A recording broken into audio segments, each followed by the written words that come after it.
మన పక్కనే ఉన్న శ్రీశైలానికి వచ్చారు శంకరాచార్యులు వారు. అక్కడ ఒక అద్భుతమైనటువంటి ఘట్టం జరిగింది.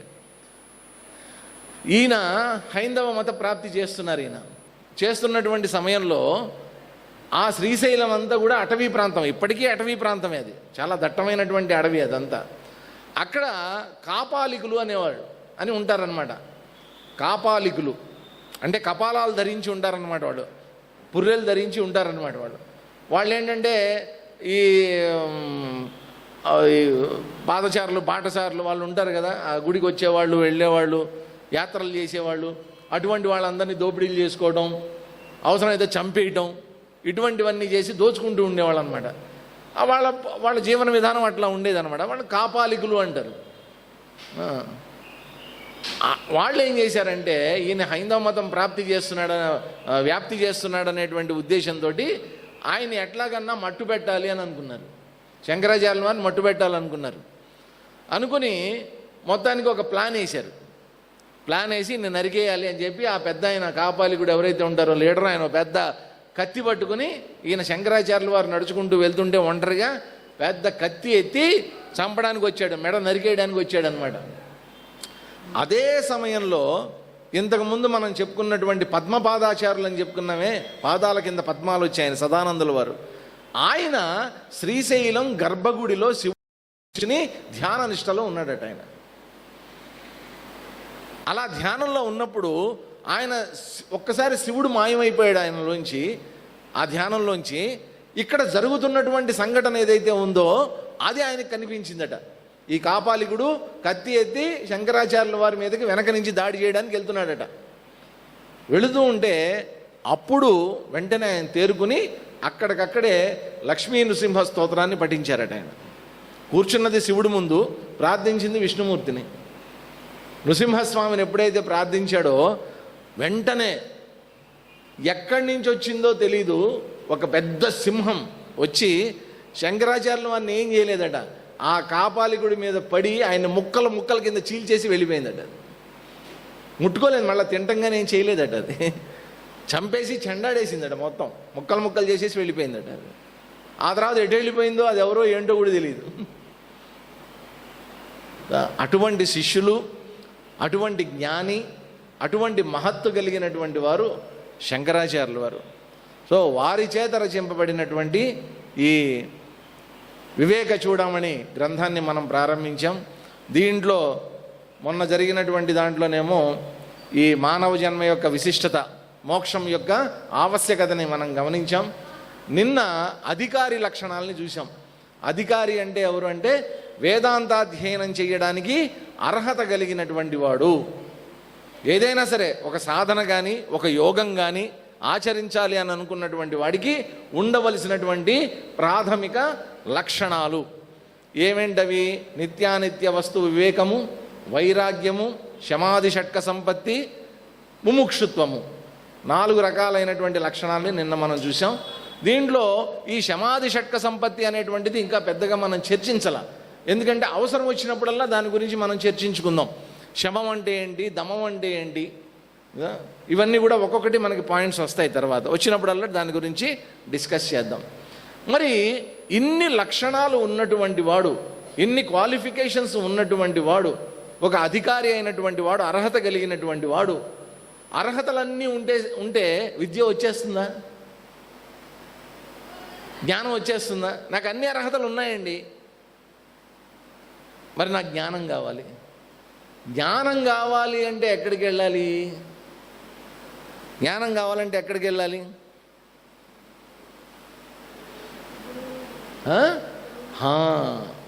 గురువు దగ్గరికి వెళ్ళాలి. ఒక రకంగా చెప్పాలంటే అండి, గురువు దగ్గరికి వెళ్ళటం కాదు, ఏదో స్కూల్కి వెళ్ళాం, కాలేజీకి వెళ్ళాం, యూనివర్సిటీకి వెళ్ళాం, అట్లా వెళ్ళటం కాదు. దానికి పెట్టినటువంటి పేరేంటంటే మన సంస్కృతిలో గురువు దగ్గరికి వెళ్ళాను, గురువు దగ్గర నేర్చుకున్నాను కాదు, గురువుని ఆశ్రయించాను. ఆశ్రయించటం, దాన్నే శరణాగతి అంటారు, గురు శరణాగతి అంటారు అనమాట. గురువు పట్ల శరణాగత భావం ఉండి ఆయన ఆశ్రయించాలి. అలాగా ఒక అధికారి అయినటువంటి వాడు, అర్హత కలిగినటువంటి వాడు ఈ సాధన చతుష్టయ సంపత్తి మొత్తం కలిగినటువంటి వాడు గురువును ఆశ్రయించాలి. గురువు దగ్గరికి వెళ్ళి ఏం చెప్పాలి, ఏం అడగాలి? ఏం గురు బాగున్నావా? ఇక్కడ నేను పెద్దగా వినలేదు, కానీ మా కృష్ణా జిల్లాలో అయితే అందరూ గురువులే. పొద్దున్న లేస్తే ఎవడన్నా ఫోన్ చేస్తే చాలు, ఏం గురువు బాగున్నావా అంటారు. ఇక్కడ అంటారా అట్లాగా? మా గురువునే అంతా, బాబాయ్ గురువు, ఏం బాబాయ్ బాగున్నావా? అది పెద్ద లేదు చిన్న లేదు, ఫ్రెండ్స్ అందరూ గురువులే. ఏం గురువు అంటారు అనమాట. అట్లాగా గురువు అంటే ఏదో ఫ్రెండ్షిప్తో వచ్చినటువంటి గురుత్వం కాదు అది. గురువు దగ్గరికి వెళ్ళి నమస్కరించి చేయాల్సినటువంటి కొన్ని పద్ధతులు ఉంటాయి. ఏమన్నా ఒక శిష్యుడు గురువు దగ్గరికి వెళ్ళటం అనేటువంటిది ఒక ఇన్సిడెంట్ లాగా. ఇక్కడ ఏంటంటే శంకరాచార్యులు వారు భలే విచిత్రంగా ఉంటాయి ఆయన బోధనలన్నీ. ఆయనే ఒక గురువుని, ఆయనే ఒక శిష్యుడిని తయారు చేస్తారు పుస్తకంలో. తయారు చేసి ఈ శిష్యుడు అడగటం, గురువు సమాధానం చెప్పటం, వాళ్ళిద్దరి మధ్యలో జరిగేటటువంటి సంభాషణ. ఆ సంభాషణ మనకి జ్ఞానం. భగవద్గీతలో అంతే కదండి, అర్జునుడు అడుగుతూ ఉంటాడు, శ్రీకృష్ణుడు సమాధానాలు చెప్తూ ఉంటాడు, దాని ద్వారా మనకి జ్ఞానం లభిస్తుంది. శంకరాచార్యుల వారు ఏం చేస్తారు, ఒక శిష్యుడిని గురువుని తయారు చేస్తారు. తయారు చేసి వాళ్ళిద్దరి మధ్యలో డిస్కషన్ పెడతారనమాట. పెట్టి ఒక చిన్న డ్రామా లాగా అనమాట చేసి మనకి దాని ద్వారా జ్ఞానాన్ని ఇస్తూ ఉంటారు. ఇలాగా ప్రాపంచిక విషయాలలో బాగా ఇరుక్కుపోయి కూరుకుపోయి బంధాలు అనేటువంటివి ఏర్పడి ఈ బంధంలోంచి బయట పడలేక మోక్షం ఎలా పొందాలో అర్థం కాక సతమతమవుతున్నటువంటి వాడు, సంసార సాగరంలో కొట్టుమిట్టాడుతున్నటువంటి వాడు, ఒకానొక శిష్యుడు గురువు దగ్గరికి వెళ్ళి ఏం చేయాలి? అర్హతలు ఉన్నటువంటి వాడు గురువు దగ్గరికి వెళ్ళి ఏం చేయాలి? జ్ఞాన సముపార్జన అనేటువంటిది ఎలా చేయాలి? అక్కడ శిష్యుడికి ఉండాల్సినటువంటి లక్షణాలు ఏమిటి, గురువుకు ఉండాల్సినటువంటి లక్షణాలు ఏమిటి? వీటినన్నింటినీ కూడా క్లుప్తంగా శంకరాచార్యులు వారు వివరించారు. ఒక శిష్యుడు గురువు దగ్గరికి వెళ్ళి ఏమని అడుగుతున్నాడో చూడండి. కథం తరేయం భవసింధుమేతం కావా గతిర్మే కథమోస్త్యుపాయః జానేన కించిత్ కృపయావ మాం ప్రభో సంసార దుఃఖ క్షతిమాత్తనుష్వా. గురువుని ఏమని సంబోధిస్తున్నాడు? ప్రభో, ఓ ప్రభు. ప్రభు అంటే ఎవరు? పాలించేటటువంటి వాడు, ఆజ్ఞాపించేటటువంటి వాడు ప్రభు. కాబట్టి ఒక శిష్యుడు గురువు దగ్గరికి వెళ్ళిన తర్వాత ఎవరి ఆజ్ఞలో ఉండాలి? ఇంకా గురువు యొక్క ఆజ్ఞలో ఉండాలి. కాబట్టి ఆ గురువు దగ్గర ఉన్నంతకాలం నీకు ప్రభు ఎవరు? గురువే ప్రభు, ఇంకెవరు ప్రభువులు లేరు అక్కడ. హే ప్రభో, ఏతం భవసింధుం కథం తరేయం. ఏతం భవసింధుం, ఈ భవసాగరం ఏదైతే ఉందో, సింధు అంటే సముద్రం అండి, ఈ భవసాగరం ఏదైతే ఉందో కథం తరేయం, దీన్ని ఎలా తరించాలి? తరించడం అంటే దాటాలి. భవసముద్రాన్ని ఎలా దాటాలి? మే గతి కావా, దానికి ఏ మార్గం ఉంది నాకు? ఉపాయ కథమః, దానికి ఏం ఉపాయం ఉంది? కించిదపి నజానే, నాకు దీని గురించి ఏం తెలీదు. నజానే, నాకేం తెలియదు దీని గురించి. మాం కృపయా అవా సంసార దుఃఖ క్షతిం అనుత్తశ్వ, నన్ను ఉద్ధరించి నాకు జ్ఞానబోధ అనేటువంటిది చేసి ఈ సంసార సాగరాన్ని తరించడానికి ఒక మార్గాన్ని చూపించి, ఒక ఉపాయాన్ని చూపించి నన్ను తరింపజేయవయ్యా హే ప్రభు అని చెప్పి వేడుకుంటున్నాడు. ఈ వేడుకోలు ఏదైతే ఉందో దీన్నే మనం శరణాగతి అని అంటాం. అక్కడికి వెళ్ళిన తర్వాత మామూలుగా స్కూల్కి వెళ్తారు పిల్లలు, మనం ఏవో పెద్ద పెద్ద స్కూళ్ళల్లో శ్రీ చైతన్య, నారాయణ ఇట్లాంటి వాటిలో వేసేస్తారు పిల్లల్ని తీసుకొని వెళ్ళి. వేసిన దగ్గర నుంచి తల్లిదండ్రులు ఎట్లా ఉంటుంది వాళ్ళ భావన? ఫీజు కడుతున్నాం, మార్కులు ఎందుకు రావు? ఇంతే కదండి, ఇంతకంటే ఆలోచిస్తారా? వేలకు వేలు ఫీజులు కడుతున్నామండి, ఎందుకు చదవట్లా? మా వాడికి ర్యాంకులు ఎందుకు రావట్లా? అది చదివితే కదా జ్ఞానం వాడికి ఎక్కాలి. ఆ ఎక్కింది పుస్తకంలో ఉండాలి, ఆ పుస్తకం మీద పెట్టింది వాడు చివరిలో ఎగ్జామినేషన్ పేపర్లో రాయాలి, అది నిలబడాలి, అది అర్థం అవ్వాలి వాడికి. ఫీజు కట్టాం కాబట్టి మార్కులు రమ్మంటే ఎలా వస్తాయి? గురువుల దగ్గరికి ఆ ఉద్దేశంతో వెళ్ళకూడదండి. ఇంకొకటి ఏంటంటే, గురువుల దగ్గరికి వెళ్ళినప్పుడు కూడా పిచ్చి పిచ్చి వెర్రి వెంగళప్ప ప్రశ్నలు వేయకూడదు. చాలామంది మహాత్ముల దగ్గరికి, గురువుల దగ్గరికి వెళ్తుంటే, ఆయన మా గురువు గారండి అన్నారు. గురువు దగ్గరికి వెళ్ళావు. వెళ్ళి ఏం అడగాలి? గురువు దగ్గరికి వెళ్ళి ఏం అడగాలి? గురువు దగ్గరికి వెళ్ళి, సార్ మా అబ్బాయి పెళ్ళి ఎప్పుడు అవుతుంది? ఇదివరకు రోజుల్లో అయితే ఓ 10-15 సంవత్సరాల క్రితం అయితే మా అమ్మాయి పెళ్ళి ఎప్పుడు అవుతుందండి అని అడిగేవాళ్ళు. ఈ రోజుల్లో అమ్మాయి పెళ్ళి ఎప్పుడు అవుతుందని ఎవడు అడగట్లా, మా అబ్బాయి పెళ్ళి ఎప్పుడు అవుతుందండి.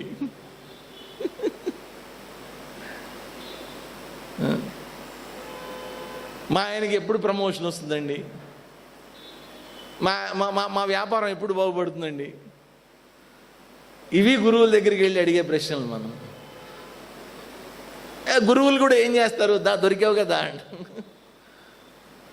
అట్లాంటి గురువులు కావాలంటే అలాంటి వాళ్ళు ఉంటారు, ఈ జ్యోతిష్యాలు చెప్పేవాళ్ళు, ఇట్లాంటి వాళ్ళు ఉంటారు. వాళ్ళని కూడా మనం గురువులు అనేస్తాం.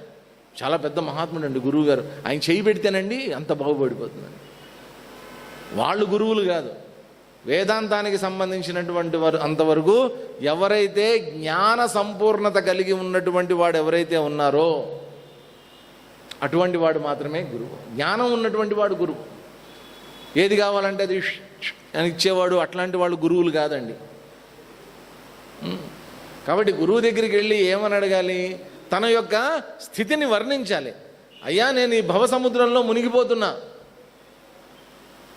నా చుట్టూ ఇంత పెద్ద ప్రపంచం తయారైంది, ఇగో నా భార్య, నా పిల్లలు, నా బంధువులు, నా ఆస్తులు పాస్తులు ఇవన్నీ ఏవో నన్ను ఉద్ధరిస్తాయనుకుని నేను ఇవన్నీ తయారు చేసుకున్నా.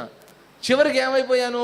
దీంట్లోనే ఇరుక్కుపోయాను. నేను ఇరుక్కుపోయి దీంట్లోనే మునిగిపోతున్నా. ఇది భవసముద్రం అని, దీంట్లో మునిగిపోతానని ఇంతకాలం నాకు తెలియలా. ఇప్పుడు తెలిసింది. నేను భగవంతుడికి దూరం అవుతున్నాను, నా స్వరూపాన్ని నేను తెలుసుకోలేకపోతున్నాను అనేటువంటి విషయం నాకు అర్థమైంది. కాబట్టి ఇప్పుడు నేను దీంట్లోంచి ఎలా బయటపడాలి? కావాగతిర్మే, నాకు ఏ మార్గం ఉంది, ఏ మార్గంలో నేను వెళ్ళాలి అని శరణాగతితోటి చేతులు జోడించి సాష్టాంగ నమస్కారం చేసి అడగాలండి గురువు దగ్గరికి వెళ్ళి. గురువు దగ్గరికి వెళ్ళి కాలు మీద కాలేసుకుని కుర్చీలో కూర్చుని చెప్పు అని అంటం కాదు. ఫోన్ చేసి సార్ నాకు ఈ డౌట్ ఉంది అని అడగటం కాదు. గురు సాన్నిధ్యంలో వెళ్ళి సాష్టాంగ నమస్కారం చేసి చేతులు జోడించి అడగాలి. మీరు గమనించుంటారు, భగవద్గీతలో కూడా మొట్టమొదటి అధ్యాయం, మొత్తం ఎన్ని అధ్యాయాలు ఉన్నాయి భగవద్గీతలో? 18 పోన్లేండి, అది కరెక్టే. 18 అధ్యాయాలు ఉన్నాయి. మొట్టమొదటి అధ్యాయం ఏమిటి? అర్జున విషాద యోగం. రెండో అధ్యాయం పేరేమిటి? సాంఖ్యయోగం. మీరు గమనించండి, మొదటి అధ్యాయంలో కొంత కథ ఉంటుంది, మొదట్లో కొంత కథ. ఆ కథలో మధ్యలో ఏం జరుగుతుంది? అర్జునుడు అడుగుతాడు శ్రీకృష్ణుడిని, కృష్ణ కైర్మయా సహయోద్ధవ్యం అస్మిన్ రణసముద్యమే, నేను ఎవరితో యుద్ధం చేయాలో చూడాలనుందయ్యా. సేనయోరు యుభయోర్ మధ్యే రథం స్థాపయిత్వామే, నా రథాన్ని తీసుకొని వెళ్ళి రెండు సేనల మధ్యలో నిలబెట్టు, ఒకసారి చూసుకుంటా అని అన్నాడు కదండి. అడిగాడే లేదా? కృష్ణుడు కూడా ఏమన్నాడు అప్పుడు? పోవాయా, నీకేం బుద్ధి ఉందా లేదా? మంచి యుద్ధం చేయాల్సిన టైంలో రథం తీసుకెళ్ళి అక్కడ పెట్టి ఇక్కడ పెట్టి అంటావు, మొదలుపెట్టి యుద్ధం అని అన్నాడా? అనలా. ఎందుకని? అర్జునుడు అక్కడ ఓనరు, కృష్ణుడు డ్రైవరు. కాబట్టి ఓనర్ ఏం చెప్తే డ్రైవర్ ఆ పని చేయాలి. తీసుకెళ్ళి రెండు సేనల మధ్యలో పెట్టాడు ఆయన. ఒక చిన్న మంచి పని చేశాడు శ్రీకృష్ణ పరమాత్మ. ఆయన జగన్నాటక సూత్రధారి అండి శ్రీకృష్ణ పరమాత్మ. ఎక్కడ ఎవరిని ఎలా పెట్టాలో అక్కడ పెట్టేస్తాడు ఆయన. ఆయన రథాన్ని తీసుకుని వెళ్ళి ఏ దుర్యోధనుడు ముందో, ఏ దుశ్శాసనుడు ముందో, ఏ శకుని ముందో, ఏ కర్ణుడు ముందో పెట్టి ఉంటే మనకి భగవద్గీత దక్కేది కాదు. తీసుకొని వెళ్ళి ఎవరి ముందు పెట్టాడు ఆయన? భీష్మాచార్యుని ముందు, ద్రోణాచార్యుని ముందు పెట్టాడు. అయిపోయింది. అప్పటిదాకా నేను ఎవరితో యుద్ధం చేయాలో చూడాలనుంది, అది చేస్తా ఇది చేస్తా చంపుతాను అన్నటువంటి వాడు కాస్త ఒక్కసారి స్వయంగా ఒక ఆయన తాతగారు, ఇంకొక ఆయన స్వయంగా తనకి యుద్ధ విద్యలు నేర్పించినటువంటి గురువు గారు, ఒక ఆయన గురువు, ఒక ఆయన తాత, ఇద్దరిని చూడంగానే ఒక్కసారి నీరు గారిపోయాడు. నీరు గారిపోయి ఇక ఏడవటం మొదలుపెట్టాడు. నాకు శకునాలు కనిపిస్తున్నాయి, ఇది తప్పు మనం చేసేది, వాళ్ళ ఆతతాయిల్ని చంపినా కానీ మనకి పాపం చుట్టుకుంటుంది కానీ వాళ్ళకేం కాదు, ఇలా కనుక చేస్తే వాళ్ళందరూ చచ్చిపోతే వాళ్ళ స్త్రీలందరూ ఏమవుతారు, మన వంశం ఏమైపోతుంది, అసలు మన కురు వంశమే నాశనం అయిపోతుంది, మన క్షత్రియ ధర్మమే నాశనం అయిపోతుంది, ఏంటంటో పిచ్చి పిచ్చి ప్రేలాపనలన్నీ మాట్లాడుతూ ఏడవటం మొదలుపెట్టాడు. చివరికి ఏం చేశాడు ఆయన? రథోపస్థ ఉపావిశతు, ఆ రథం యొక్క ఉపస్థ భాగంలో వెళ్ళి కూర్చున్నాడట. పొరపాటును కూడా రథికుడు ఎవడు రథం యొక్క ఉపస్థ భాగంలో కూర్చోడండి. అధమ భాగం అది, రథం యొక్క అధమ భాగం. ఆ అధమ భాగంలో రథికుడైనటువంటి వాడు వెళ్ళడానికి వీల్లేదు. అక్కడికి వెళ్ళి కూర్చుని ఏడుస్తున్నాడట. ఏడుస్తుంటే 2వ అధ్యాయం మీరు గమనించండి, అక్కడితోటి 3వ అధ్యాయం.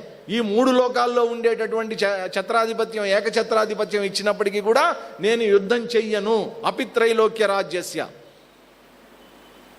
అని కూర్చుని ఏడుస్తున్నాడు. అటువంటి వాడికి శ్రీకృష్ణ పరమాత్మ 2వ అధ్యాయంలో ప్రారంభంలో ఏదో చెప్పడానికి ప్రయత్నం చేశాడు కదా. క్లైబ్యం మాస్మగమ పార్థ నైతత్వయుపపద్యతే.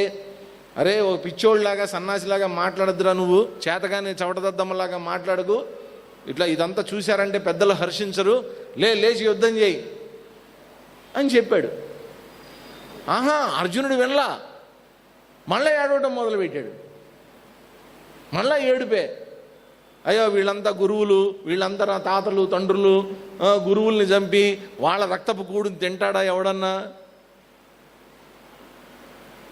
దానికన్నా బిచ్చం ఎత్తుకోవటం మేలు, భైక్ష్యమపి.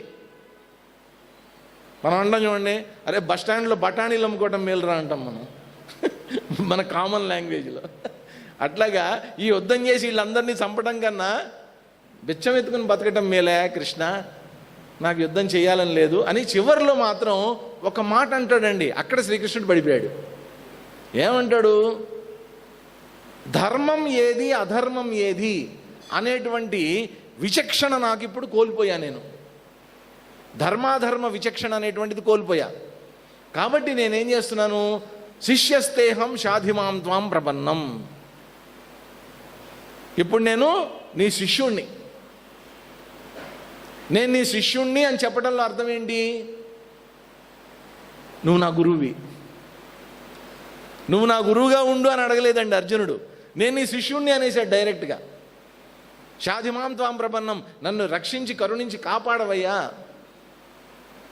కర్తవ్యం ఏమిటో బోధపడట్లేదు నాకు, ధర్మం ఏమిటో అధర్మం ఏమిటో అర్థం కావట్లేదు అని శరణాగతి పొందితే కానీ శ్రీకృష్ణ పరమాత్మ భగవద్గీత మొదలు పెట్టలేదండి. అప్పటిదాకా భగవద్గీత అసలు లేనే లేదు. 2వ అధ్యాయంలో 13వ శ్లోకం తర్వాత మనకి భగవద్గీత కనిపిస్తుంది. అప్పటిదాకా జరిగిందంతా కూడా మహాభారతం కథ మాత్రమే. శరణాగతి, శిష్యుడికి గురువు పట్ల ఉండాల్సినటువంటి శరణాగతి. ఇక్కడ కూడా శిష్యుడు ఏం చేస్తున్నాడు? గురువు దగ్గరికి వెళ్ళి కథం తరేయం. Thanks for watching. Please comment, like, share and subscribe our channel.